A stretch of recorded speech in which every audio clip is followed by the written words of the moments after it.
כרגע נוצר מצב חירום, שהילדה נמצאת במקום שלפי החוק אסור לה, נשלחה משטרה, היא הייתה, ואולי צריך לשלוח לשם פקידת סעד לחוק נוער, שתיקח את הילדה משם ותסתכל על הצווים.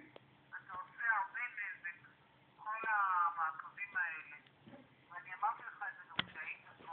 מה זאת אומרת? את רוצה שאני אשאיר את הילדה שלי עם פדופיל? את רוצה שאני אשאיר את הילדה שלי עם פדופיל?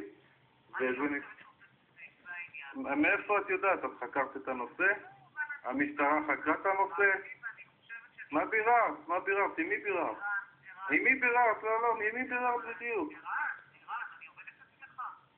כן, את עובדת בעירייה, לא? יש לך איזה סיום, גם לא בעירייה. במדינה, את עובדת מדינה, לא? הטעות שלך. אוקיי. זה בדיוק הטעות שלך. אני עובדת משרד הרווחה ליד בית המשפט. אנחנו טיפלנו בכם בנקודת זמן מסוימת. רגע, אוקיי, לא, שאני אבין, עם מי אני מדבר? עם מיכל? אתה מדבר עם מיכל. אוקיי, יפה מאוד. טוב, שפשוט חשבתי שחזרו אליהם